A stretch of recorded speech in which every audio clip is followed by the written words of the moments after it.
Pour l'exercice suivant, vous allez avoir des droites. Pour chaque droite, eh bien, vous allez donner l'équation vectorielle de la droite, les équations paramétriques de la droite et les équations, enfin l'équation cartésienne plus forme implicite et forme explicite. Ok? Donc, dans l'exercice 1, on vous dit que A vaut moins 3, moins 2 et que B vaut 1, 6. Et on vous demande donc de chercher une équation vectorielle de la droite AB. Donc, on veut une équation vectorielle de cette droite AB. Ok. Marquise, comment on fait? Tout à fait. On prend un point P. On peut prendre un point P de la droite. Un point P qui est un point quelconque de la droite qui aura une abscisse et une ordonnée XY. Eh bien, on peut dire que P appartient à cette droite AB à condition qu'il existe un cas appartenant au réel où on remarque que le vecteur AP serait égal à K fois les deux points qu'on connaît de la droite AB. Ok? Très bien, Marquise. Équation vectorielle. Alors, équation paramétrique. Vicomte, je t'écoute. Équation paramétrique, tout à fait, deux choses. On a besoin de un point et d'un vecteur directeur. D'accord? C'est les deux choses qu'on veut. Le vecteur directeur, oui, tu fais la composante AB. Très bonne idée. Donc, la composante AB, rappelez-vous, hein, donc AB, c'était X, on commence par celui de la fin. Donc, 1 moins 3, on fait ceci moins cela, hein, d'accord? Et en dessous, 6 moins 2. Donc, finalement, quelle est la composante AB? 1 plus 3, 4, 6 plus 2, 8. Est-ce qu'on ne peut pas simplifier ça? Présidente, mais oui, on peut faire un 2, tout à fait. On peut faire un 2, parce que ceci, c'est la même chose que 4 fois la composante 1, 2. Donc, comme ça, on a simplifié. Au lieu de 4, 8, c'est des grands chiffres. C'est juste que la longueur du vecteur est plus grande. Mais rappelez-vous, on a vu les droites. Une fois qu'il est sur la droite, peu importe sa longueur, nous, tout ce qui nous intéresse, c'est sa direction. Ok? Et sa direction, 1, 2, on est content. Donc, l'équation paramétrique donc, de cette droite AB, on dit les équations paramétriques parce qu'on en a bien deux, x et y. Alors, on prend un point, on va prendre le point A, moins 3, moins 2, et on va prendre la composante 1, 2, donc plus K et plus 2K. Équation vectorielle, l'équation paramétrique, on veut aussi les équations cartésiennes. Équation cartésienne, alors on n'est plus obligé maintenant, avant, quand je donnais les graphiques et qu'on cherchait, on isolait chaque fois le K, puis on supprimait le K. Maintenant, vous commencez à aller plus vite, on peut directement dire que la cartésienne, rappelez-vous, c'était x moins le point, y moins YA, hein, XA, YA, et ici en dessous, tout à fait, président, on mettait le vecteur directeur en dessous. Donc du coup, qu'est-ce qu'on prend comme point? C'est moins 3, moins 2. Donc ça devient x moins 3. Donc je peux mettre plus 3. Moins 2. Donc je peux mettre plus 2. Et en dessous, comme composante, on a 1 et 2. Voilà notre cartésienne. Forme implicite. La forme implicite, on peut le mettre où pour faire une forme implicite? C'est-à-dire qu'on peut faire le produit des moyens qui est égal au produit des extrêmes. Donc on trouve 2 fois x plus 3, ben ça nous fait 2x plus 6. Et 1 fois y plus 2, y plus 2. Et donc ça nous fait 2x moins y plus 4 égale à 0. Ceci, c'est notre forme implicite. Et alors la forme explicite, qu'est-ce qu'on peut mettre? On isole le y. Donc y égale, il passe de l'autre côté, hein, d'accord? Il devient 2x plus 4. Alors rappelez-vous, moi j'aime toujours bien ici parce qu'on c'est le moment d'un peu vérifier. L'ordonnée à l'origine, est-ce que j'ai bien une ordonnée à l'origine en 0,4 et est-ce que j'ai bien une pente de 2, c'est-à-dire donc une pente croissante? On peut représenter la droite et comme ça on verra plus clair. Hein. Ok? Donc on avait comme point moins 3, moins 2. Moins 3, moins 2, on est là, point A. 1, 6, 1, 2, 3, 4, 5, 6. On est ici. Ça, c'était le point B. Donc, je peux relier ces deux points. Hop. Qu'est-ce que je constate? Marquise? Ben oui, effectivement. L'ordonnée à l'origine passe bien ici. On est bien là. Ok, on a juste...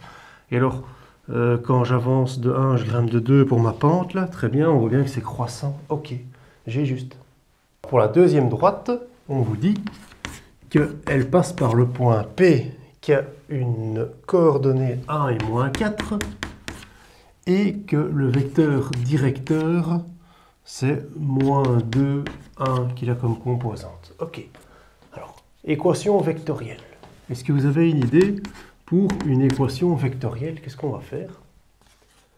On va déjà pas prendre le point P qu'on avait pris avant. Tout à fait, Marquise. Donc, on n'a qu'à prendre un autre point que P. Inventons par exemple le point M. Donc, M, c'est n'importe quel point de la droite qui a une abscisse X et Y. D'accord? Et on va dire que M appartient à la droite à condition qu'il existe un cas appartenant au réel où on observe que la droite PM égale à K multiplié par le vecteur directeur. D'accord? Donc ça, c'est une équation vectorielle de droite. Hein, d'accord? Donc le vecteur PM, tant qu'il est proportionnel ici à ce vecteur directeur, eh bien alors les points seront alignés et ça appartiendra à la droite. D'accord? Équation paramétrique. Équation paramétrique. Bon ben, rappelez-vous, on dit toujours les équations paramétriques, x et y. Donc on prend un point et un vecteur directeur. Comme point, oui, vicomte. 1 moins 4, effectivement. 1 moins 4, ça c'est le point. Vecteur directeur, ben oui, moins 2k plus k. Moins 2k plus k. Tout à fait, vicomte. Équation cartésienne.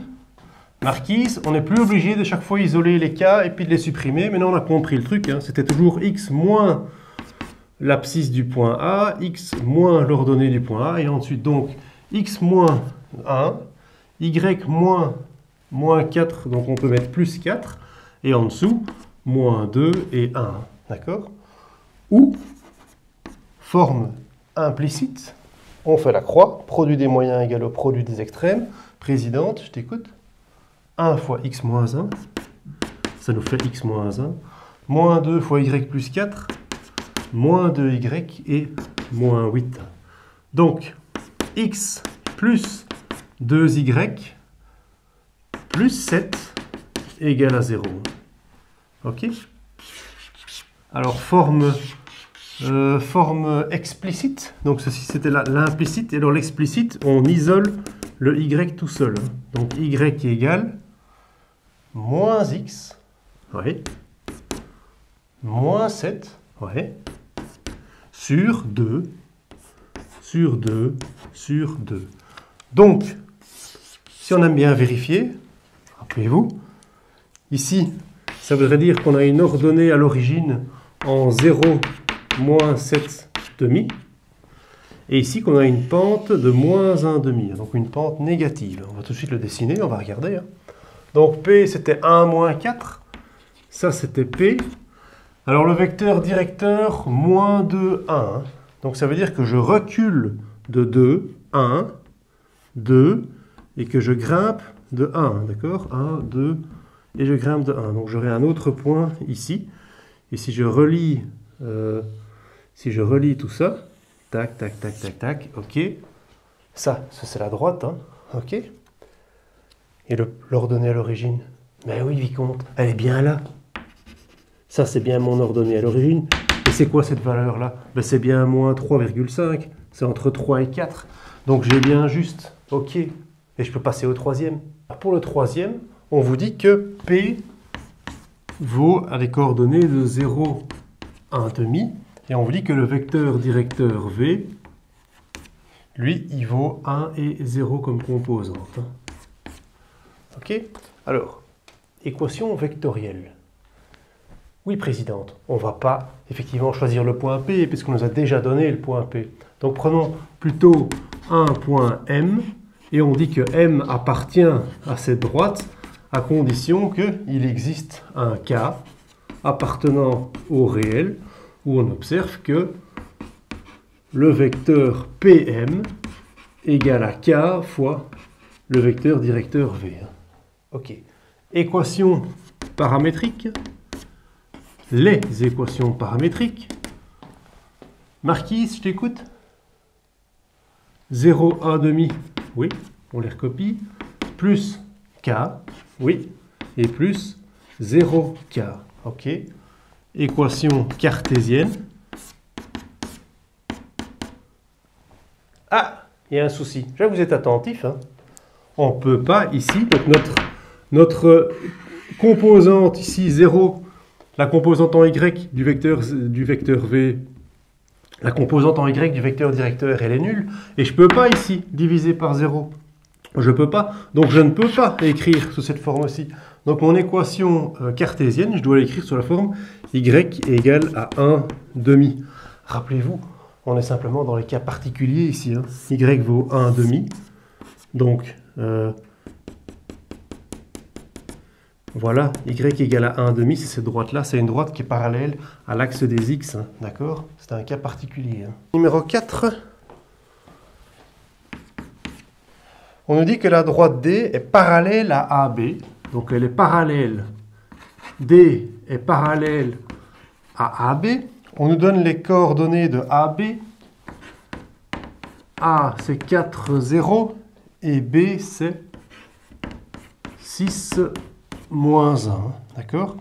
Et on nous dit que cette droite D, qui est parallèle à AB, elle comprend également le point P. Et P, on nous dit 2, 1. D'accord?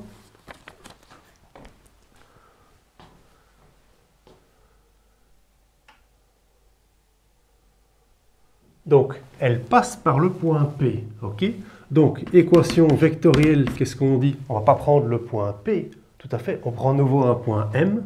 On dit que M appartient à la droite à condition qu'il existe un K appartenant au réel où on observe que le vecteur PM est égal à K fois ici le vecteur AB. Et oui, parce que c'est parallèle à AB. Donc, le vecteur directeur, ici, c'est le vecteur directeur d'AB, puisque la droite est parallèle à AB. Ok? Équation paramétrique. Marquise, tu écoutes? X égale, Y égale. On passe par le point P, tout à fait. Donc, 2, 1, tout à fait. 2, 1. Et au niveau du vecteur directeur, il faut qu'on calcule tout à fait la norme de AB, enfin la composante de AB. Alors, quelle est la composante de AB? Eh bien, on commence donc par 6 moins 4. Hein, 6 moins 4 sur moins 1 moins 0. Ce qui nous fait quoi comme composante? Ce qui nous fait 2 moins 1. D'accord? Donc, on vient mettre notre vecteur directeur ici, puisque c'est parallèle. Puisque c'est parallèle, c'est d'office le même vecteur directeur. Donc, plus 2K moins K. Équation cartésienne. On n'est plus obligé d'isoler chaque fois la lettre, etc. On connaît maintenant le raccourci. On a compris la formule. X moins Y moins. On prend le point P. Présidente 2. 1. Sur le vecteur directeur 2 moins 1, donc 2 moins 1. Ou, forme implicite, la croix, tout à fait. Oui, baronne, ça fait longtemps que je t'ai pas entendu. Allez, je t'écoute. Moins 1 multiplié par x moins 2 égale à 2 multiplié par y moins 1. Discrète, mais elle a toujours juste. Hein. Alors, on le distribue. Moins x plus 2 égale à 2y moins 2. Oui, président, on t'entend beaucoup, mais il y a des fautes aussi. Hein. Oui, oui. Moins x moins 2y plus 4 égale à 0. Forme explicite, j'isole y égale, je fais passer de l'autre côté, ça me fait moins x plus 4 et je divise par 2. Divisé par 2, divisé par 2. Donc je peux l'écrire y égale à moins x demi plus 2. Ok? Forme implicite, forme explicite. Un petit dessin pour vérifier? Donc pour vérifier si on a juste, ben ici vous savez bien, vous attendez à avoir une ordonnée à l'origine en 0,2. D'accord? On vient regarder sur le dessin. Bon, ben on peut décider. On peut dessiner A 4, 0. 4, 0, ça c'est mon point A. 6, moins 1, ça c'était mon point B. Donc ma droite AB, elle est là. On me demande une droite qui est parallèle à ça, qui passe par 2, 1. P, il est ici. 2, 1. Eh, ben en fait, c'est même pas qu'elle est parallèle, c'est qu'elle est carrément dessus, en fait. Hein. Ok, ici. Hops. Hops, hein, d'accord? Parce qu'on a notre vecteur directeur 2, moins 1. Le vecteur directeur 2, moins 1. Ben regardez votre ordonnée à l'origine ici. Hein. Votre ordonnée à l'origine 2, 0. Alors, j'avance de 2, 1, 2, je descends de 1. J'avance de 2, 1, 2, je descends de 1. J'avance de 2, je descends de 1. Voilà notre droite, c'est nickel. Donc en fait, cette droite passe aussi par AB. D'accord? Donc c'était peut-être un petit piège de la question, mais pas de souci. Hop, elles sont confondues l'une sur l'autre. Notez, juste avant que je termine ici, hein, vous pouvez également dire que ceci, c'est moins 2, 1. Donc le moins, vous pouvez le monter. Ok? Vous gardez 2, 1 dans le main morte, mais le moins, il peut passer au-dessus. Regardez, si je fais marche arrière, je peux très bien faire ici, moins 1, moins 2, plus 1. Moins 1, moins 2, plus 1. Ok? Ça fonctionne. Petit devoir, et puis on passe à la vidéo suivante. Hein. Tac, tac, tac. Ok? Au revoir.